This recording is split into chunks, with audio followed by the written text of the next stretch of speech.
Hosting provided by Host Tornado. They offer website hosting packages, dedicated servers, and VPS solutions. Host.t.net.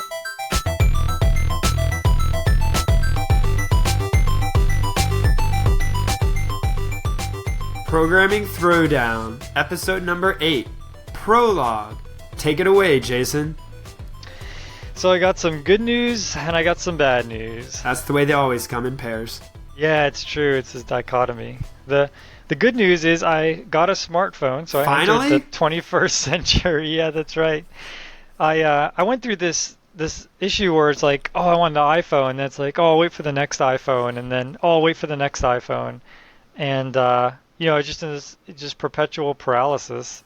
But I got to the point where with moving and needing a new number and everything, I felt like it was time to abandon my feature phone and go smartphone, and I'm loving it. I think it's awesome. I'm totally geeking out with it. The other day we had to walk to the post office, and we go there constantly. But I used Google Maps, and it kind of like gave you walking directions, and you could see yourself in your phone, see like a top-down view, like you're playing Pac-Man or something. This is the honeymoon period.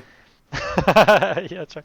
You're an expert on the smartphone, right? No, I'm not an expert, but yeah, I remember first getting one, and you're like obsessed, and you get all these apps for it and all this stuff, and then eventually it kind of lulls out, and you get bored of it, and then you kind of settle into like a good routine where you're not overusing it. But it sounds like probably maybe too nerdy or overly dramatic, but I feel like it changes how I do things. Like I look up stuff. Today I was at the mall with my brother and my wife, and my brother said, "What is this?" or something. Some shirt had some phrase on it we didn't know.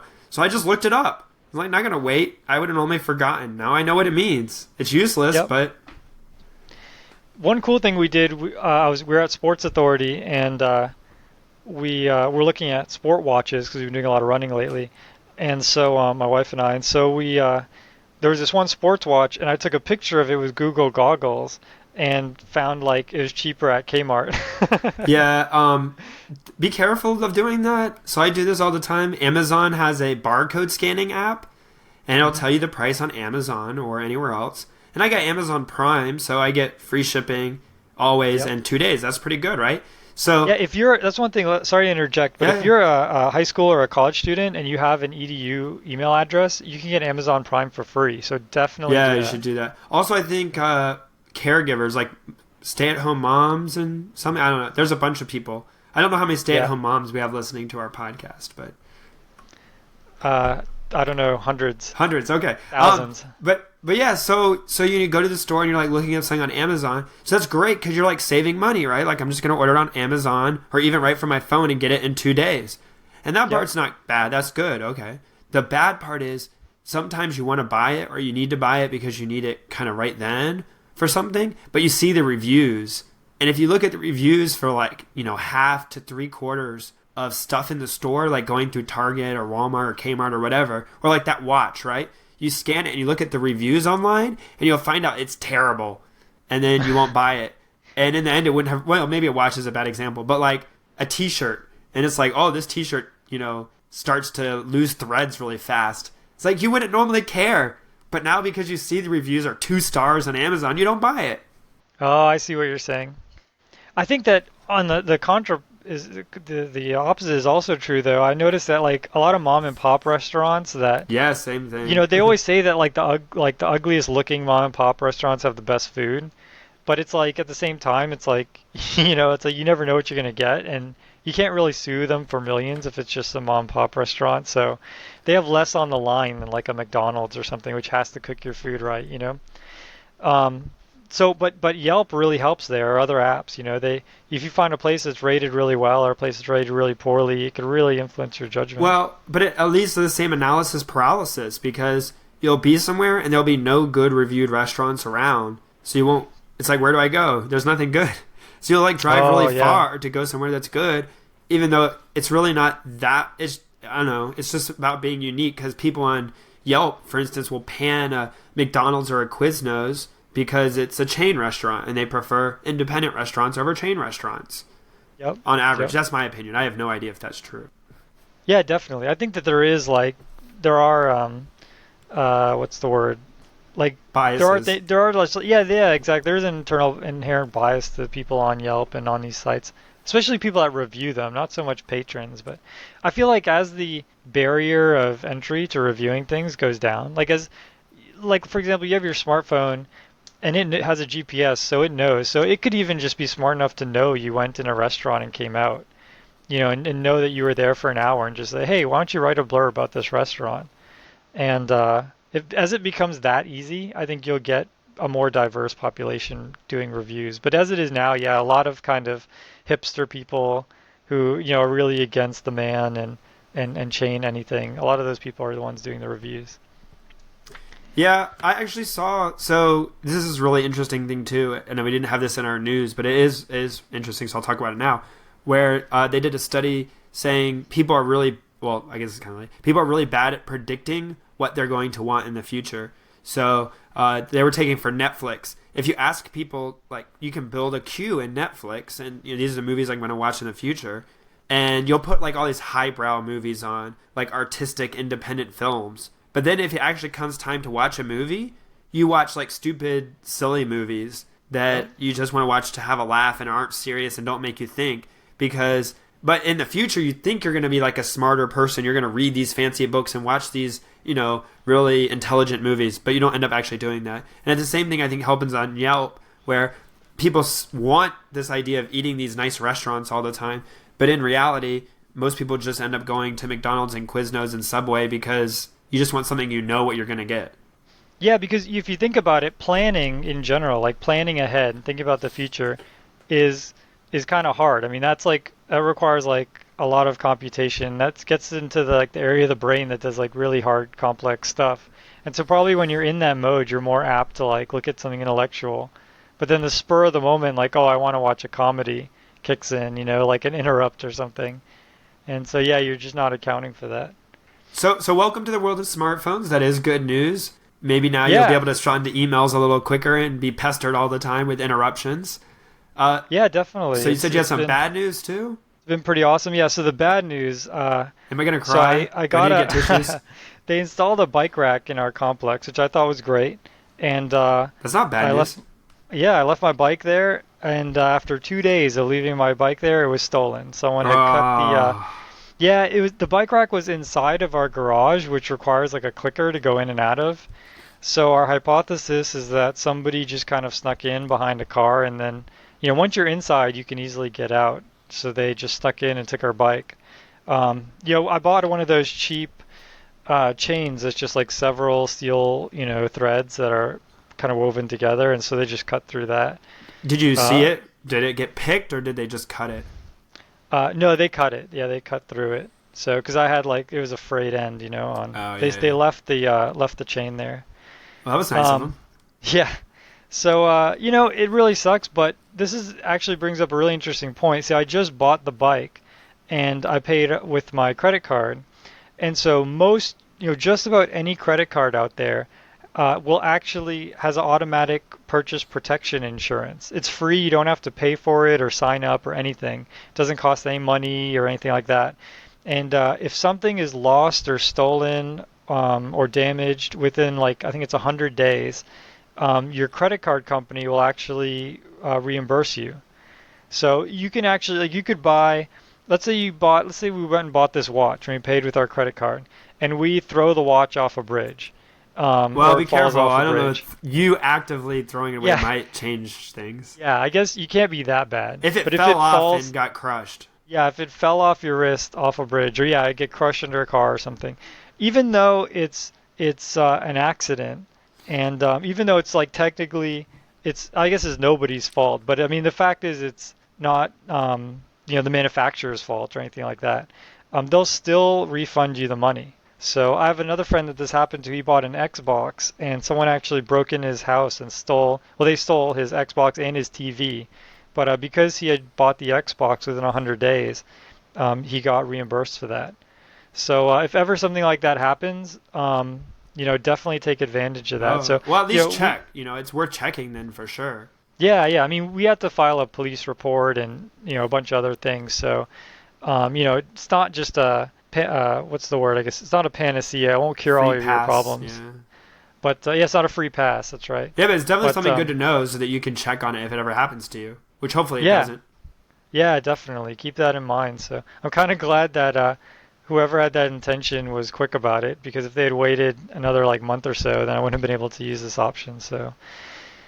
So yeah, it kind of sucks, but I can. I have my wife's bike that I can use to get to work And in it's the pink and meantime. has a little horn and those little frill It it things it outside. has one of those baskets because she uses it to go to like to the supermarket and stuff. So Aww. yeah, it has a basket. It has those like really like soft, flat, cushy seats. It's Powerpuff definitely Girls not. on the wheels. It's so I guess your gross. wife isn't like. Oh, I was gonna say a really young age, but that would sound really bad. So, anyways, just forget that. No. She it is green. It's kind of like a green mountain bike, so she's not a too girly girl, which is Okay. nice. It's not like the pink DS that I have to put up with. Oh, all right, all right. But So, but yeah, so that's the bad news. So you doing anything cool for 4th of July? yeah. So by the time people are listening to this, we'll already have done it. So, future me in the past has done. That's right. Yeah, I already hung out with some my in-laws yesterday, so that was good, and had a Cool. good time there. We played some board games, Wits and Wagers, which is fun, and we played some Wii, which my grandmother came over and she beat me at some of the Wii games, which is Wow. really embarrassing. Ones I never played before, so I didn't really know what I was doing. And that's just an excuse. So she's really old and she beat me. So if you're listening, Grandma, congratulations again. I'm still mourning that loss. And so that was Oh, a lot of fun. And then we had some barbecue. And tomorrow going over to my parents and grandparents and probably do some more barbecue and hanging out. Maybe we'll play some board games and stuff. So I don't think we're doing any fireworks or whatever. I used to be really into that when I was younger. Even though my parents said it was kind of like burning dollars, and I might as well just light money on fire. They were pretty harsh about it. Anyways, but yeah, we used to do crazy stuff like make napalm, and we used to buy the magnesium strips and make fireworks and all that back in the day. yeah, nowadays you probably get in trouble with the Patriot Act, all that stuff. But Oh, that's true. That's true. Nowadays things have become very tame. Like I went to get a chemistry set for my cousin's kid. It's his birthday, and it actually advertised that you could eat everything in the chemistry set. that was a good It's thing. like, yeah, it's like everything's edible, and I'm like, what? I had a chemistry set when I was a kid, and it had, well, stuff, for example, stuff to make fireworks, and I'm pretty sure that stuff's not edible. So Wow. things have become much more tame. So it's kind of a sad I thing. know you can still do, at least in Florida.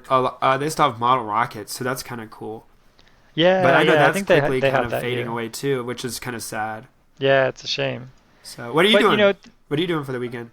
oh, so we're actually gonna go into the city. We're gonna go to San Francisco, um, and we're gonna see they have a fireworks show, and we're probably gonna try and grab some food and check out the Museum of Modern Art and stuff like that. Oh, cool. So I guess we should So explain for anybody not from the U.S. who's might be listening, since I like to think that we have listeners who are international. yeah, for sure. But yeah, so 4th of July is the independence of the U.S. From the rule of Great Britain. And so on the 4th of July, we celebrate that typically with like fireworks and a day off of work and grilling and barbecuing, that kind of stuff. Yep, if we have any listeners from Canada, this is the equivalent to 1st of July or Canada Day. Yep, that's right. But So yeah, it's basically a chance for everyone to get together. They shoot off some fireworks. You get a chance to sort of be appreciative for like all things that we have. This is one yeah, of the things that we were talking about today. It's like the it's true that like you get good things and bad things happen, like the bike getting stolen, things like that. But overall, I feel like we're really lucky. And one of the things definitely. that makes this place so lucky is that you have open access to technology. Like you have geeks like us who will tell you about programming, and you have Wikipedia and the opportunity to learn just about anything, and no one's stopping you from learning anything you want and from being as eclectic as your capacity. So yeah, definitely go out there and have some fun and celebrate. Yeah, definitely thankful for all of our soldiers overseas, protecting our freedom this time. So I know Yeah, there's for some sure. controversy there sometimes, but definitely supporting the people who are out there, in harm's way. So Yeah, I mean, different people have their opinions on what is worth risking life for and things like that. And with all that aside, anytime somebody puts their life on the line for anything, it's something that should be taken very seriously. And there's Hmm. a lot of people who are putting a lot on the line to, keep a lot of this stuff going. So, So news. yeah. So on a lighter note, So I guess the first news article is one I put in there, and I guess it's not really news. Maybe I should have shifted that farther because now this is going to sound silly, anyways. But this is an article I read. I guess it actually came out a couple weeks ago, or at least I saw it a couple weeks ago, and it was a guy writing about the difference between a developer, a programmer, and a computer scientist. And hopefully I'll get this part right, but it's the idea that was kind of interesting. And his yeah, thing was that a computer scientist, and he was saying that all of these categories, these classes, are necessary. And then the computer scientist is kind of the guy who's out there thinking about things. He's really math oriented. He proves yeah. out whether something's optimal or not. He has elite math skills, but in leet speak, he has 31,337 math skills. Yes, that That's guy. awesome. Uh, If nothing else, everyone should read this article just for that. That's pretty epic. and then a programmer is kind of the step down, somebody who's still into the architecture and the higher level programming. They're very efficient at things, and they may not know how to prove it emphatically, guarantee that this is the best, but they know about how it is, and they've got kind of maybe one or two areas where they're really really experts at, and they're good at everything, but kind of key. And then a developer who I guess I might change this and say kind of coder. But a developer is actually a little more higher than what I would consider just a coder. But a developer is somebody who writes code, but they're kind of like a generalist. They just work and they're really good at the art of writing code, as opposed to necessarily the algorithms or data structures. And so they're more used to working with like maybe frameworks and the glue code and integration of stuff and kind of testing. And so he is saying that there's all these three different classes that they're kind of related. They have a lot of overlap. And it was just kind of interesting thing. It made me think about, and you and I have had this conversation before about the different classes of people in the programming world and about how that all of them are necessary, but that some are probably considered more highly than others. Janitors are really important. We really need janitors, but people don't always give them the respect they deserve. And I think some of the classes of computer programmers are similar. Yeah, definitely. I think that it's a really good point. And the other part of it that's really interesting is that, a computer scientist is, it's really interesting to think about how experience relates to this, like experience versus knowledge. A computer scientist could have a lot of knowledge, not necessarily so much experience. Yeah, that's a good But point. then at the same time, they need that experience. So a computer science with experience is still a lot more useful than one without, even though they're doing a lot of theoretical. Yeah, And so, same for all of these is that there's just this balance you have to strike between getting a lot of these skills, picking your path and gaining experience in that path, but also having a wide breadth of knowledge. and I think it's somewhat of that plays into what happens to everybody first day on the job. I remember first day on the job as a computer science guy. Not a summer job where I was just flipping burgers or whatever, but first job actually in the career workforce, and you kind of get in there, and first few days you're really timid. You don't say much. I'm kind of an outspoken guy, and so after a few days you start saying stuff, trying to show that you know what's going on. And then for a while you think, wow, I'm smarter than all these people. And then a little bit more time goes on and you realize you probably have knowledge about things they don't, newer stuff that they maybe don't know about yet or haven't looked into. But they have a lot of experience that teaches them how and when are the best ways to apply those bits of knowledge. Yeah, definitely. Yeah, I mean, they have a lot of one key thing of it is that they have many points of reference. So, you might jump into a project and say, "Oh, this is going to be a piece of cake," and then you hit this snag, and it really throws you off. The next time you go into a project, you're a little bit more wary. You say, "Oh, I'm not going to say this is going to take me a week because there's a chance that I might hit some snag," or last time I hit this snag, so this time I'm going to look and see if the future is going to be rocky. Like if this can happen again, Yeah. and if there's a chance that it can happen again, I'm going to make sure that people know about it.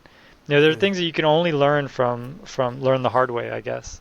Yep. Yep. School of hard knocks. That's the phrase. Yeah, that's right. So I should apologize. My voice sounds a little bit funny. I've been getting over being sick, so I apologize in Oh, I thought it was advance. all the clown training. That too, but riding that unicycle, and I tripped and ran into one of those elephant platforms on my trachea. It was really bad. Oh, rough. But no, so I apologize for that. I promise you can't get what I have over the podcast, so don't worry. You don't have to wipe down your headphones. But anyways, Yeah, yeah, you I do sound a actually little bit funny. you can't contract diseases through social networking, although you are very close to some people and not so close to others. Yes, Which okay. which kind of leads to our next article, which is Google's social networking platform, Google Plus. Google plus what? Google Plus Plus. Oh, ooh. Sounds like a programming language. It does. Maybe they'll have an API and it will be. Okay, But stop. I think that yeah, next show is Google Plus Plus. No, I think that Google Plus is come out and a bunch of people are getting in on it. I believe that they were doing invites, but Yeah, it's but closed now down they've frozen now. invites. Yeah, I'm waiting Yeah, I in that guess. long line. So, Yeah, same here. I guess they're gonna reopen invites pretty soon. but I did look at a bunch of the like videos and stuff other people who were in had posted. Yeah, yeah, definitely. One of the things that is just really, from what I understand, and I've seen a few news articles on it, and the big fundamental thing that keeps popping out is this idea of the circles, where it's now, I think the word is asymmetric. So, in Facebook, it's symmetric. So if I'm friends with Patrick, Patrick's also friends with me. But in Google Plus, it's asymmetric, which means, I could have Patrick in my friends circle, but he doesn't necessarily have to do the same to me. And so I can post to all of my friends, um, and when they post to their circles, it may or may not come to me. And this is kind of cool because there's there's a lot of people who might want to friend you, and you either like don't know them very well or they're acquaintances. And there's other people who are like your family, where if you're having a baby or something, you'd want to tell them. So there's these different categories of friends. And there might be some people who know you, but you don't know them. Maybe someone you went to middle So school it's kind of with like who you're tagging recognizes them, you. right? So like the circles, you're tagging people of like what kind of friend they Yeah. are. So this way, the fact that it's asymmetric, I think, is actually a huge bonus. I mean, for Yeah. me, the thing that killed Facebook was when my grandma requested to be my friend. I mean, that was kind of the end of Facebook for me. I really did, it's like I can't tell her no, but now I can't post rude jokes on Facebook, and it gets to the point where it's like you can't really do anything useful. Yeah. So So that'd be cool. I So think, definitely something to watch. We'll see how it goes. I guess they've had a couple forays, and I know that's a big thing for them. They want to get into social networking, and so yep. hopefully this will be different. When I get on, I guess or you get on. When either of us, we'll be able to give a little bit more detailed report. Yeah, Say for what sure. it's like. One interesting thing is historically, if you look at things at Google that have been blocked by the Chinese government, they've been the popular things. Like Buzz didn't get blocked and Wave didn't get blocked by the Chinese firewall, but Google Plus was immediately blocked by the Chinese firewall. Oh, so So maybe they're like precognizant of how good it's yeah, going to that's be. right. They're forecasting. Yeah, it seems like if you use the Chinese firewall as a predictive model, So that I need Google to Plus is create going a to be very hedge popular. fund that has this in mind. Yeah, yeah. Create a fund Speaking of finance and social networkings, yeah, that's our next news article is Zynga going for their initial public offering, which means that they're going to try to sell stock shares of the company in order to Yep. make some money. And, there's a way for the investors and stuff to cash out.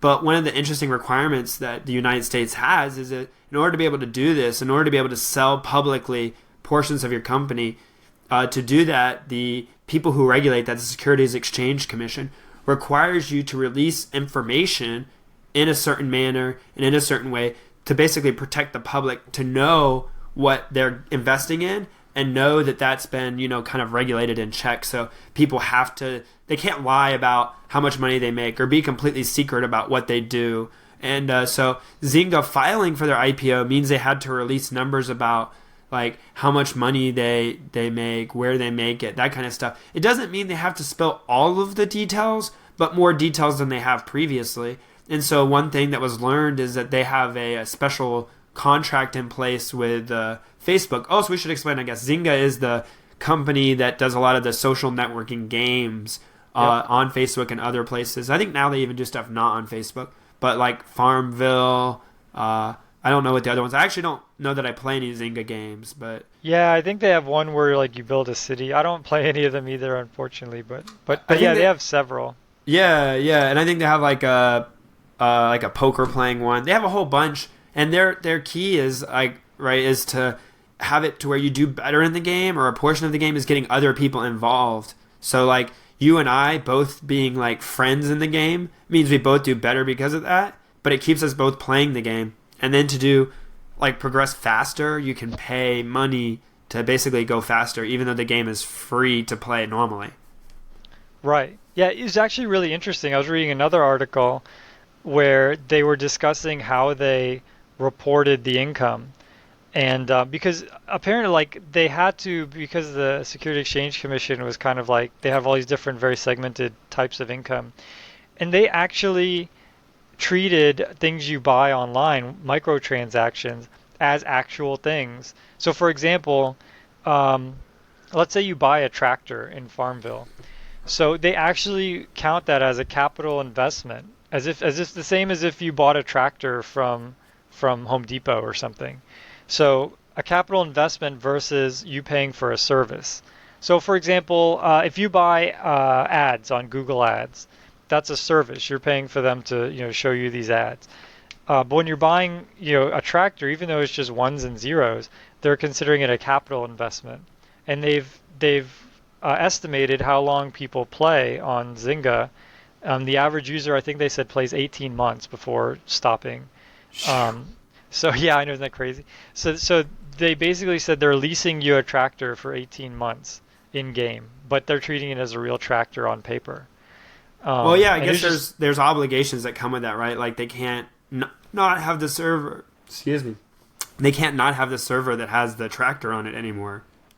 right. That's right. So they're forced to provide the tractor for at least 18 months because they've made this claim on paper and things Wow, like that. that's interesting. But yeah, I Yeah, think it that's was pretty cool fascinating. that Zynga's got kind of they're tied so closely with Facebook at this point in time. I've heard the converse as well. Facebook is alleged to go public soon as well, do their IPO, and people are Yep. saying Facebook makes a lot of their money off of Zynga. So it's kind of Yep. interesting. These two companies are really symbiotic at this point. Yeah. Yeah, definitely. I have kind of an interjection news article. I didn't post this, but I will bring this to everyone's attention. This is kind of a shocker, but California. So as you know, I moved to the Valley not too long ago, and one thing that California is known for is having a lot of taxes, and they've decided to start charging an online sales tax. Have you heard of this? No, I heard something similar about not people who are associates for like Amazon having to pay taxes on the money they make, so they just stopped having them. But this sounds different. Yeah, basically, if I understand this correctly, and I don't know if it's been passed. It says passed, so I guess it's done. But basically, if I, yeah, as a California resident, buy anything online, regardless of what state it's in or anything, I have to pay sales tax. So Wow. that's yeah, that's really. Well, I feel I like think a lot of states have had that for a while, but they just really not been enforced. yeah, that's a good point. And this one might be also be equally hard to enforce. But I think that this, like, on the surface, your first reaction is, this sucks because I have to pay more taxes or whatever. But looking at like the bigger picture, I feel like this is sort of a good thing in terms of the macroeconomics, because the brick and mortar places are really just getting shafted. I mean, like, if Amazon can sell me something for less because they have this distribution network and it's on demand, and they have free shipping with Amazon Prime, which we just talked about.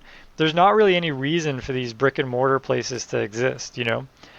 But yet there is a reason for them to exist, because often people want artisans. So for example, um, you might want fresh produce. Like, you might want fruits and vegetables from a local garden instead of getting them you know through some distribution center in Kansas. And so by not charging online sales tax, you really sort of screw all of those people essentially, and they can't, they can't function. So, but at the same time, everyone, not really too fond of paying more taxes. So it's really a double-edged sword. Yeah, I mean, we could go into this a long time. It's not really the right podcast for it, but yeah, there's a lot of economic considerations, and I have actually kind of a lot of opinions about online sales tax or not. But yeah, we probably should punt on that so that we don't. That's not why people tuned in. Yeah, good point. It could probably take a long time. So no, that's good what you said. It just I don't want to bite on that hook. Yeah. On a lighter note, I was walking to a grocery store in the area, and I happened upon this sign, and the sign was really fascinating. Right in front of a grocery store, it's site of first silicon device and research manufacturing company in Silicon Valley. The research conducted here led to the development of the Silicon Valley, 1956. Oh. And little did I know, but the grocery store right next to my house is the place where the first transistor was built. So not invented, but like the first ones were produced or whatever. Right. I believe the guy who invented it, he invented it at MIT, but then he moved back to Silicon Valley because he originally went to Caltech and he moved back home, and built and started this company that built the first transistor. So. Well, that's pretty cool. Yeah, I thought that was pretty neat. So if you have a chance and just want to do some light browsing, check that out. It has a whole history of the transistor. I'll get read about Jason's grocery store. Yeah, that's Are you listed as a notable patron of that grocery store? Not notable.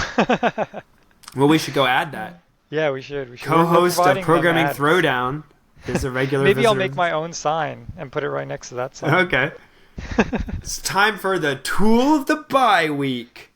Tool of the biweek. So what's your tool? So my tool of the biweek is Evernote. And Evernote, I guess it's still a tool. It's kind of a service and a tool mixed into one. But it's basically a note-taking note-taking program. And it's really nice because it's supported on a lot of different platforms. They have like a one for your PC. They have one for your iPhone, your iPad. I think they have it for Android devices, maybe even your Nook. I don't know. But they have it for a lot of platforms. And what it does is there's, mostly like what a note-taking app should be. You're able to just say, hey, this note or that note. And what it does is it syncs them between, so you have like an account, and then it syncs them between the different platforms. And so that's really nice that you're able to, make a note in one thing. Like I might be on my iPad, using my iPad on a plane, and so I'm not online. And I might type a note into my Evernote. And then later when I'm on Wi-Fi, it can sync that up with my iPhone, and then I can have it on my iPhone. And then if I get on my computer and it's like something I need to look up online, I can bring it up and already have it and just copy and paste the search term or the website or whatever. And so That's pretty cool. They also do some interesting things where you can take like audio notes, and even you can take a picture of something and have that be the note. And one of the interesting things about that is they actually run like OCR, optical character recognition. And so when you take a picture of it, it'll actually like try to figure out what the text says. So like it was a handwritten note, or I take it like a picture of like a price tag or like a sign or something. And then when you search through your notes, it'll actually return those results. Oh, nice. Yeah, so that's all really cool. It's just a generally really useful device to have. And it's free. There is a limit. I think if you use, and I don't know what it's the amount of documents you store or how many you do per month or whatever. I've never hit it. And I think it goes to like $5 a month or like $45, $50 for the year. If you go above a certain like megabytes of usage per month. Okay. But I've never hit that, so it works really well for what I use it, and it's completely free. Yeah, here it says you have to go over a gig. So okay, yeah, most people are probably under that. So yeah, so I think it's one of those things that almost everybody's under that, and it's just to keep people from abusing it. But some people choose to support because it is so useful and so cool. So some people choose to go ahead and use it anyways. Oh, the other thing is totally it does awesome. Like a geolocation. So when you write a note, you can see where notes were written, which is kind of cool. Oh, yeah, that's really useful. So it's like you find restaurant that you really want to go to, but not that day, you can just make a little note, and then later on you can have directions to it or something. Yeah, not maybe it'll do that. I don't know. That'd be cool. But I haven't tried that. But it notes where you make the note at, like Yeah, well, I like mean, at my like if you're in house or front at of work. So like I you can walk like by see. a restaurant and Oh, you say, I okay, really yeah, want yeah, to. that's Yeah, true. yeah, Yeah, yeah. yeah, yeah. All right, what's your That's tool? pretty sweet, man. Tool of the bye week. My tool of the bye week is FreeNX, and actually, it's, in more general, it's just NX in general. But the free version is almost 100% fully functional, so you can jump on that. And basically, what this is a way to do remote desktop, but it's a way that's extremely efficient. So a lot of people have used, the Windows Remote Desktop or VNC, and the way these programs work is they take screenshots of your desktop. Or I guess another way of looking at it is they make a movie out of your desktop. And so, as you open Windows and move them around and things like that, they're streaming a video of your desktop over to you. And because your desktop usually doesn't change that much, they can do this fairly quickly, and they can use all this compression and things like that. Now, on the other end, there's something called the X Windows system, which is the Windows system that Unix and Linux computers use. So, Windows has something called Arrow, which when you actually move the windows around on your Windows computer, you minimize and things like that, there's an engine there that's controlling all of that called Arrow. On Mac, there's one called Cocoa, and Cocoa is handling the minimizing, and Cocoa looks pretty cool. When you minimize something, it like shrinks down into the bottom right on your Mac, and that's all done by Cocoa. On Linux and Unix machines, they have something called X Windows. And X Windows has X forwarding. So what it does is instead of sending a video of your desktop, it sends commands over. So it says, hey, open a window. Hey, move this window. Sometimes it will send pictures. Like, here's a picture. Now put this picture on the window over here. But it's mostly, like 99% of it is just commands, text. And, just to put it in perspective, a dictionary of text, like a dictionary with every word in the English language and everything it explains, would be, what would you say, Patrick, like 5 meg or something of text? Oh, this is a good question. I should know this. Oh, wait, let's do some math here. Let's see. So let's say a But dictionary keep going. has... I'll look it up while you keep going.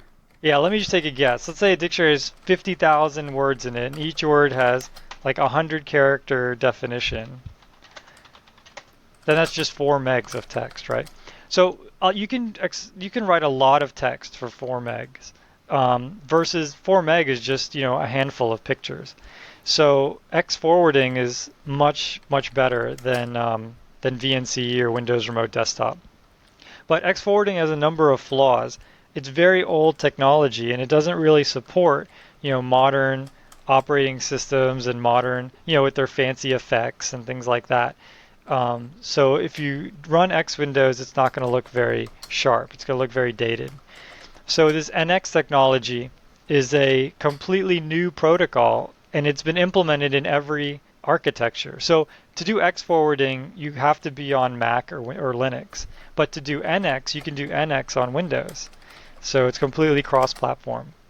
And it's much better than VNC and Remote Desktop and all these things for the reasons I mentioned. It's just the compression is much superior. And in addition, it's also secure.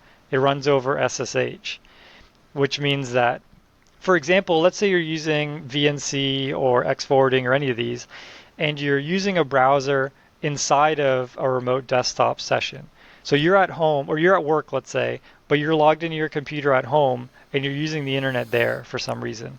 If you type in your Gmail password, those keystrokes go across the wire, unencrypted.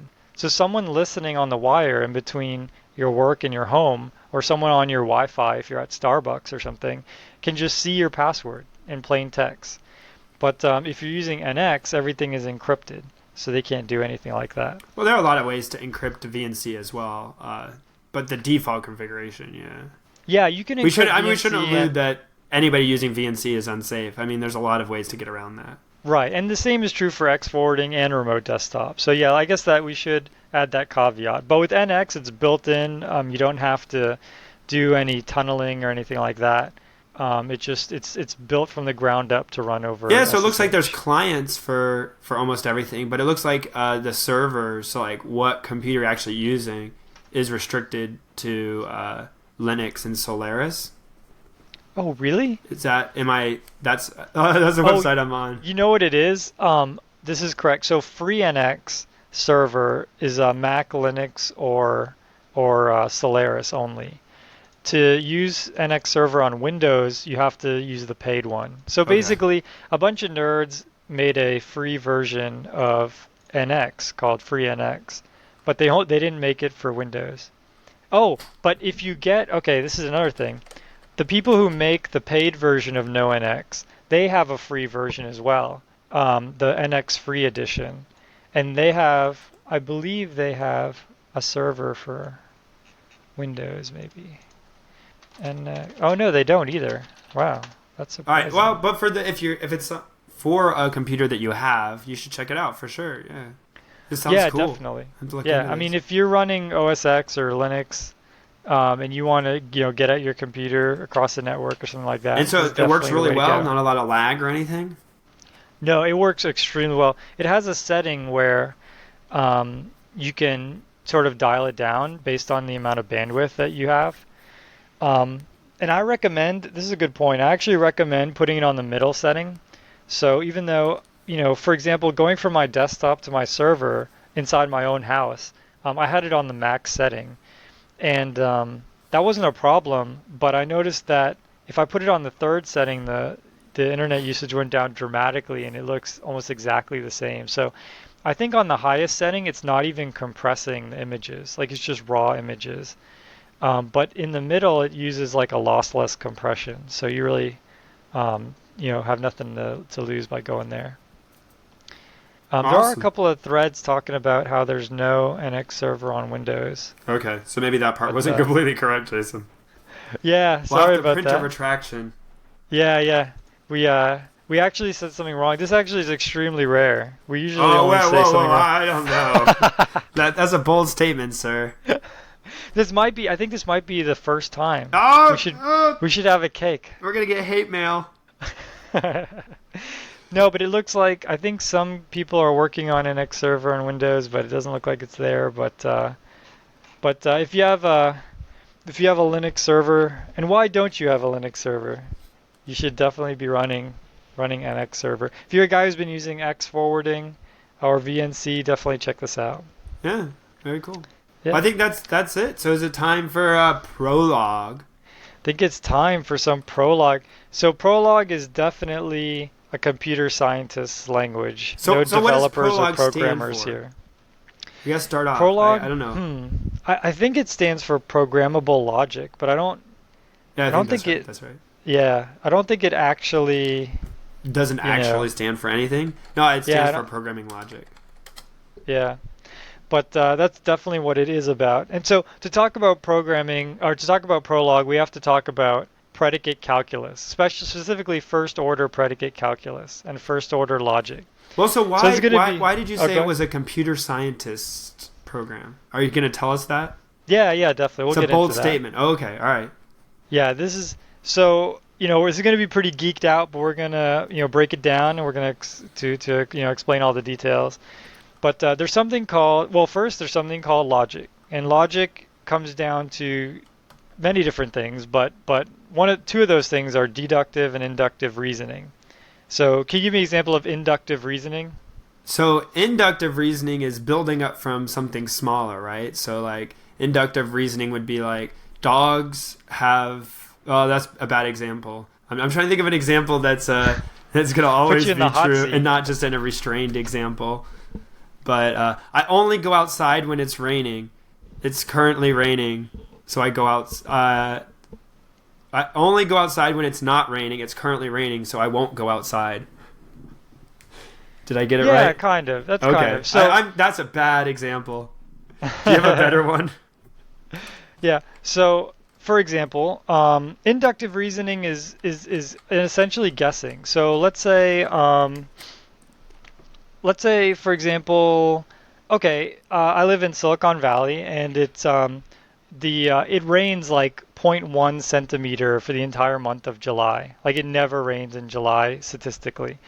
So that's an inductive statement. So, it has rained in July at some point, maybe 25 years ago or something, but it's so infrequent that I induce that tomorrow it's not going to rain, which is, it can be wrong. It's not 100% true, but I'm making an assumption. I'm inducing that it's not going to rain tomorrow based on all this prior history of it, never raining in July or raining so infrequently. So Okay, so you're making a prediction about the future. right, that would be induction. Okay. Now, deduction is where you deduce, where you come up with new facts based on existing data. But deduction doesn't involve any guessing. So, for example, all mammals have hair, and Patrick and I are mammals, last time we checked. And so, therefore, we deduce that we have hair because we are in the set of mammals, and anything that's in the set of mammals has hair. So you can think of this as like a transitive property. Like we are in class A, and class A implies fact X. Therefore, we have fact X. Yeah, that was what I was deduction. doing. I messed that up. I got it Yeah, wrong. no worries. Wrong. Tell me I was wrong. All right, second time. Crap. In one episode. In one episode, man. Sorry. What the heck? All right. So, anyways, from this you can deduce that I'm never wrong and Patrick is wrong twice. You have to induce about it, but you could Actually, deduce. I was wrong the first. Okay. So now we have deduction. First order logic is based on deduction. So you might say the mammals example would be fine. So to explain the mammals example in first order predicate calculus, you would say for all x where x is a mammal, and then you draw an arrow, which means implication. That implies that x has hair, or has hair as a function with x in parentheses. So if the has mammal function can run on x is true on the variable x, then the has hair function is also true on the variable x. Does that make sense? Yeah. Yeah, so that's first order predicate calculus. Now you can say, let's say x is Patrick, and let's say is mammal Patrick is true. And if following first order predicate logic, you can deduce that has hair Patrick is also true based on the law that we set up, the inference that we set up. So, with all that said, Prolog is a programming language specifically targeted at implementing first order predicate logic and doing deductions. So what does the first order means there? It means you don't make two jumps in conclusion. It means you just make one. Is that what the first order means? I used to know this. Let me look up. No, it's okay. Well, here you could talk about maybe the history of Prolog, and I'll look up second order logic. So Prolog's actually pretty old. It's not new. It's been around for a while, since the 70s. It was invented by a guy named Alan. Oh, I'm gonna mess this up. Kolmoror and Philip Roussel. And it was, I think it was really, like you said, it's a computer scientist paper. So I mean, there's a lot of people kind of doing this kind of logic and this kind of reasoning and saying that computers should be as well. And so somebody actually finally came up with the idea of having this programming language to implement it this way called Prolog. And they were able to do that. The first ones were, we talked about this before early. It was an interpreted language. Later, kind of people were able to figure out ways of actually like doing more compilation type stuff. And it kind of grew over time. It's been around. I mean, it's still used a lot in universities and stuff. And it's never really faded away and kind of gone away like some languages do. But it's never really gone mainstream, I don't think. I mean, it's never had a time when it was the most commonly used, or even a significant portion of programming was done in it. Yeah, I mean, there was actually a time when, and there's some people to this day who believe that first order predicate logic is the key to sort of unlocking all the mysteries of the universe. And this was sort of the key to reaching human level intelligence. So people in the 60s and the 70s really believed this. And You'll find guys like Minsky and whatever that still kind of believe this. They're very kind of set in their ways. And but you ever see like Space Odyssey 2001, that movie with Hal, the robot who No, takes over the but ship? go ahead. Oh, okay. But yeah, basically in the 60s and the 70s, in fact, several famous computer theoreticians are quoted as saying, we'll have human level intelligence within our lifetimes, implemented in the computer. And so there's a time where people believed that deduction and induction were the key to getting human level intelligence. And of course, now we understand that that's not the case. The that knowledge itself involves very high level structures, and this sort of gets us on a tangent. But regardless, during that time, Prolog and other predicate languages were extremely popular because a lot of people with a lot of money believed that they were going to get human level brain-like intelligence from them. But yeah, since then, it's really kind of died down in popularity. But they do have their applications. So that's interesting. So the knowledge thing. Now, we should kind of point out here that your background is in artificial intelligence. So this is right up your alley. Yep. Not so much up mine. So if I sound like an idiot, it's because I am on this topic. Well, anyways, it goes both ways. Like with assembly, we were definitely we're asking you how showing to add, the strengths. So. Everybody has their kind of strengths. So Yep. so this is up your alley. But now I know a lot people talk about expert systems. Yep. How does that tie into what you're talking about knowledge and about people trying to be as smart as humans or have computers definitely. be as smart as humans? So let's talk about the answering your question from before, first order versus second order. Yep. Yeah, so first order logic, all the variables are either all or one. So in other words, I could say if any person is a murderer in the room, then everyone is a suspect. So it's like I don't know who the murderer is, but there's a murderer somewhere in this room. Everyone is a suspect. Okay. Once you get to second order logic, then you get into things like sets. So in other words, for all people who are the set of people who went on this trip, then like those people could be murderers. You get into just really complicated. It's called nutrosophic. So it's based on heuristics, but probabilities. So in other words, for everyone who went to the Giants game, half of them experience this. And so now you have this bifurcation. You have this set. So second order is very complicated and very limited. But first order is really kind of where it's at in terms of doing things that are practical. Okay. So So what was your second question? My second question. So expert systems. Right, expert systems. So by definition, expert system is one that uses deduction and different rules to create a lot of facts. This is the core of an expert system. So Prolog is the core of an expert system, or the deduction reasoning. I missed definitely. what this is. right. So for example, you might think of a medical. This is a good example. Is medical, not guessing, but medical diagnosis. Okay. So for example, have you seen these flow charts where it's like, figuring out what illness your kid has. Like, if your kid has a runny nose, but then on WebMD, that happens on WebMD. If you go on WebMD, it says click on the body part where the problem is. Yeah. Then you so click it's on like, it. So if your kid has a runny nose, then it asks you another question, like, does your kid have rashes? And if he does have rashes, then he has this disease. If not, then he just has a cold or whatever. Yeah, right? So this is an expert system where they're collecting facts. You can think of this in first order predicate logic. So in other words, there's a first order predicate rule that says, if x, so if the function runny nose for x is true, and the function rash for x is true, that implies that the function, has measles is true. Right? I'm just making these up. Don't ever diagnose your kid with this podcast. But this is not medical advice. Yeah, so that is an example of a set of rules in first order logic, and then going through and saying, hey, Johnny has a cold and Johnny has a rash, and then traversing through these rules to discover that Johnny has measles is true.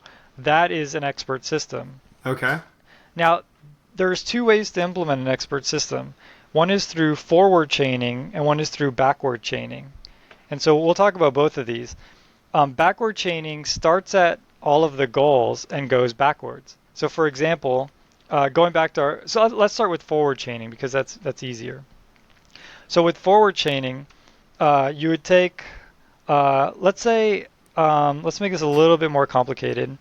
If somebody has a runny nose or if somebody has measles and they have, I don't know, constipation, then they actually have something else. They have avian flu, let's say.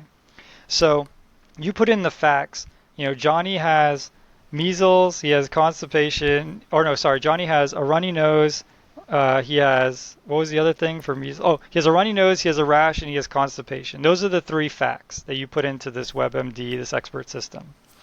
And it goes forward and it says, hey, if Johnny has measles, therefore he has this this other thing, then he has avian flu. But it doesn't know that Johnny has measles yet because it hasn't inferred that yet. That's a different rule. So it skips that rule. It says, well, we can't apply this rule yet. All we know is that Johnny has a cold, he has a rash, and he has constipation. He doesn't have measles yet. So skip it. So it goes to the next rule and it says, does he have a cold and a rash? Oh, he does. Therefore, he also has measles, right? Got it. Now he has four things. So then it goes back over again through the rules. And when it gets to that rule where if he has measles and constipation, that rule also fires. And then now he has the avian flu one.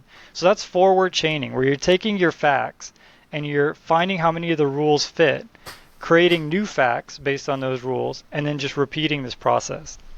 The problem with this is, the rules might explode exponentially. So you might end up inferring just tons of things which might have nothing to do with what you want. So for example, let's say you wanted to know, does Johnny have the avian flu? And you don't care if he has measles or not. Like, you just want to know this one answer to this one question. You could start there and go backwards. Like, you could say, anybody, not necessarily Johnny, but a person has the avian flu if they have these two things, which was measles and constipation. And then you could say a person has measles if they have, cold symptoms and a rash. And you could take the cold symptoms and the rash and substitute the measles with those two things. You see what I'm saying? So you're kind of going backwards and substituting things in, and you're generating this one like mega rule. Seems like you're doing less work that way too. So you don't have to go through all the rules trying to figure out if they apply. Yeah, definitely. So, backwards chaining works when you want to find one answer, and forward chaining works when you want to just figure out what answers are out there. And so, as you can imagine, you can make tons and tons of rules. And people did this. There's something called CYC. Let me see what it stands for. It's called OpenCYC.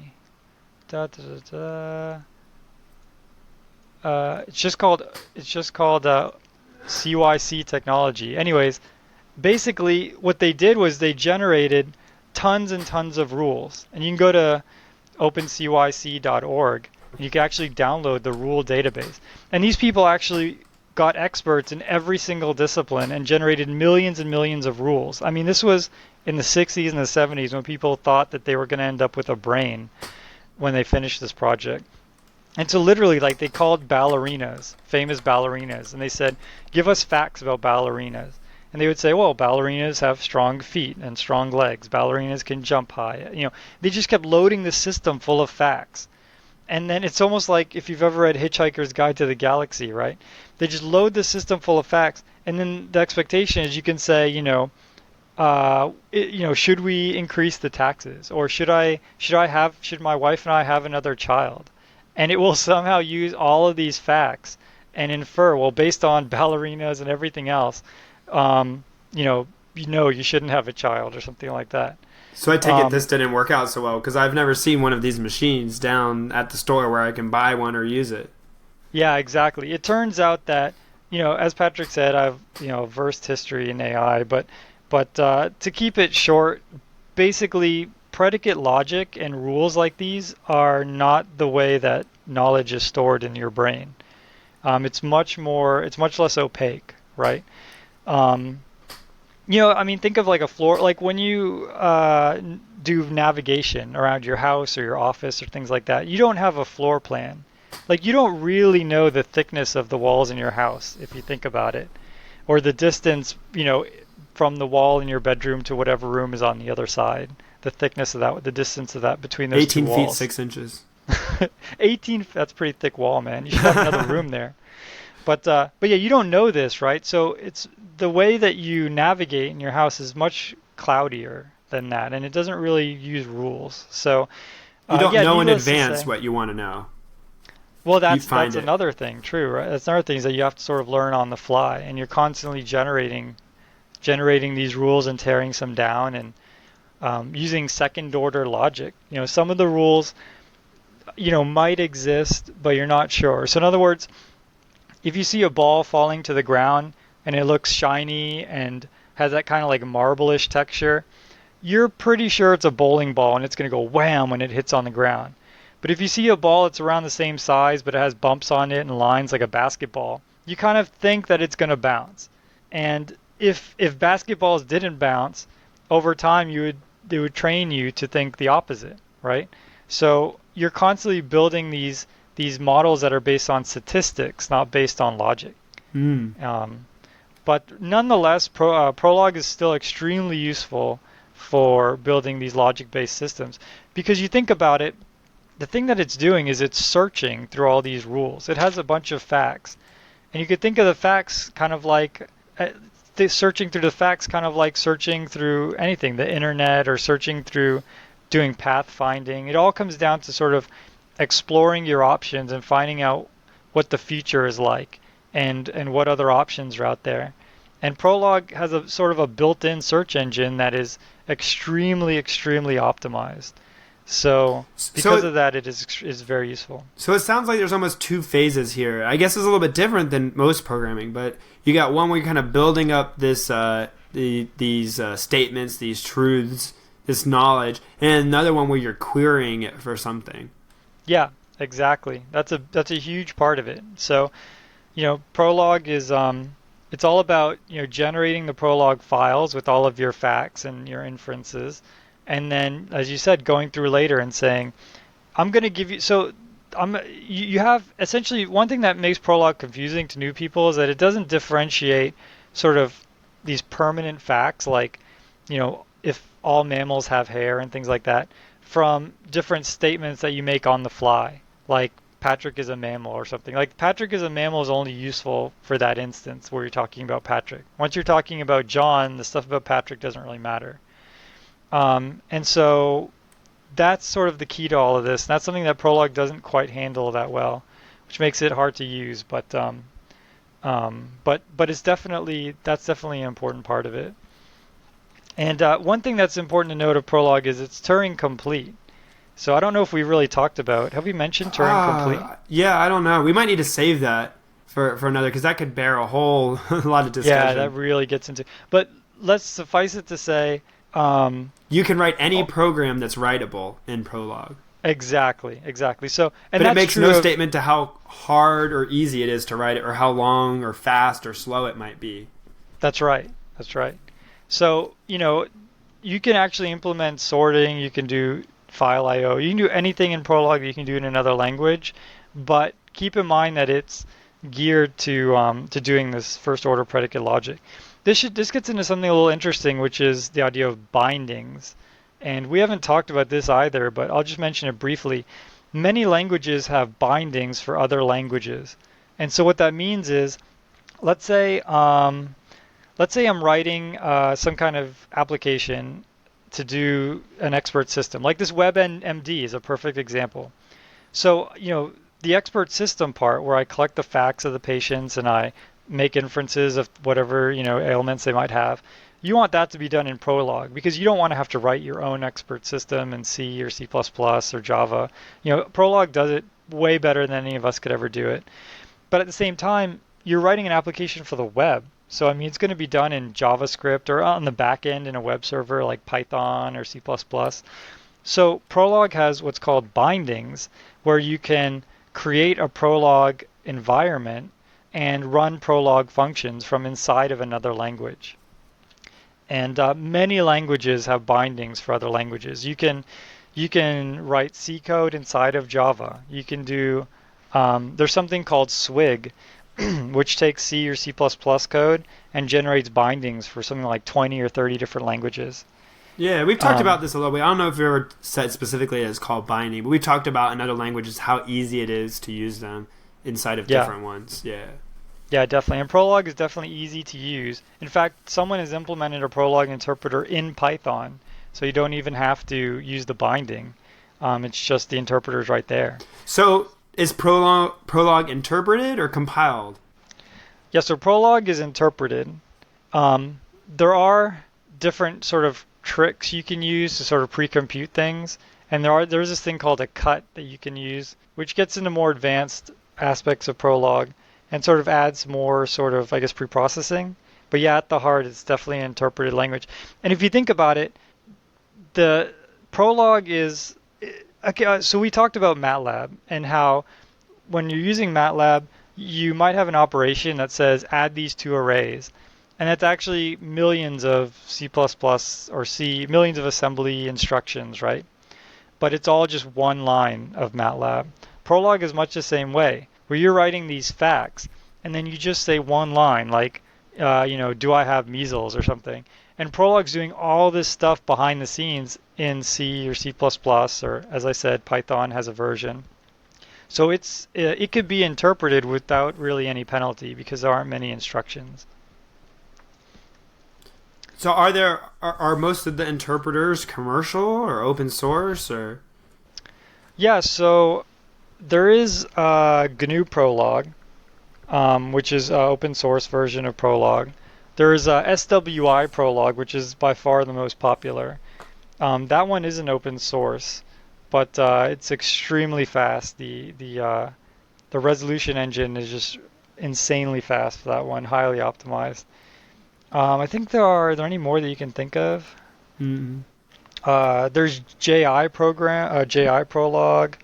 I believe there's a Pi Prolog, or maybe it's called Pylog.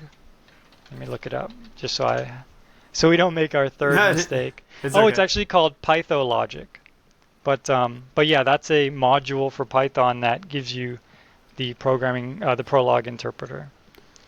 So I would imagine that Prolog is used for kind of things like we already been alluding to, like kind of, or were used for like medical diagnoses things. I know I also saw that they were used some for air traffic control stuff where there's a Yep. lot of kind of rules about how something should be handled.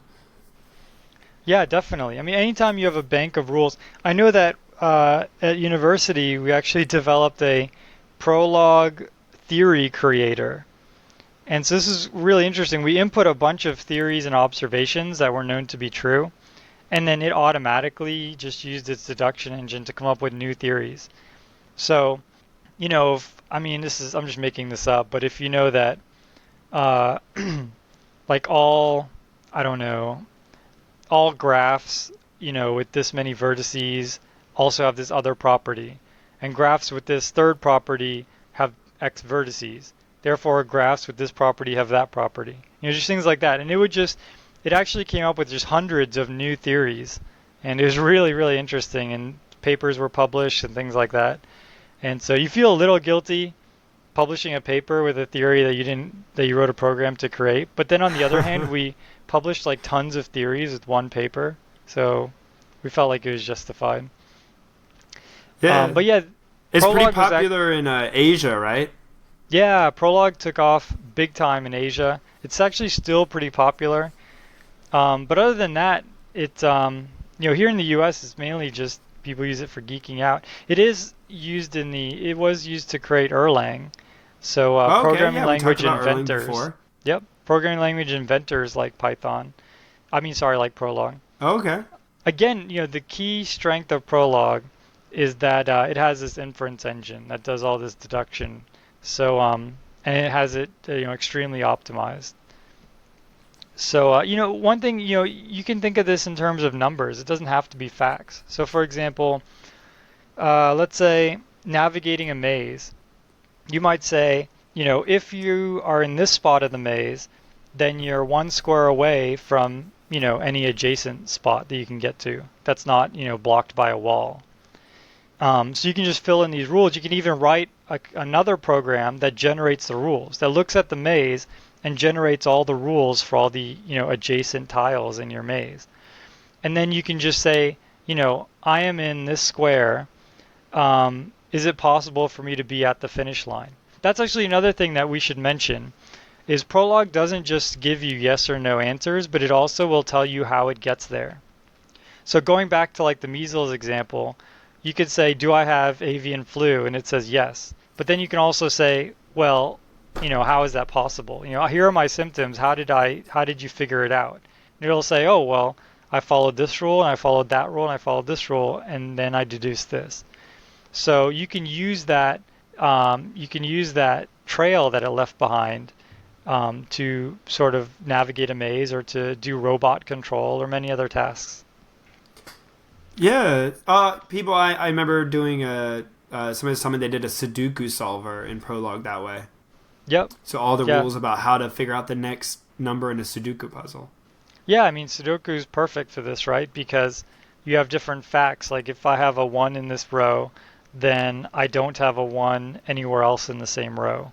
And so these are all just facts. You can write a meta program. You can write a script in Python that just generates all the facts for Sudoku.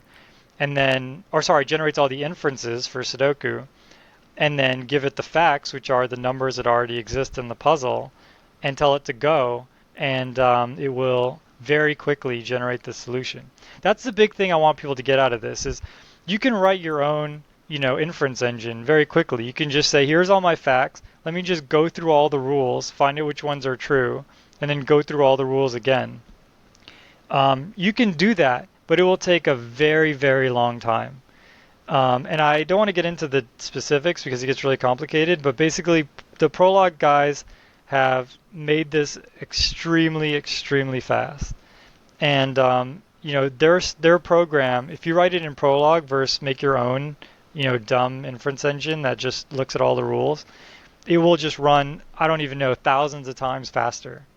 So the inference engine is key. But Prolog does have some weaknesses. Yeah. So this doesn't sound like it would fit, with the way computers work naturally. Doesn't seem like a good fit. I guess I guess you even have it in the notes the von Neumann architecture, the way computers are now with an instruction line, data lines, registers, and a processor. And trying to do, just streams of math instructions. It doesn't seem exactly how this would work.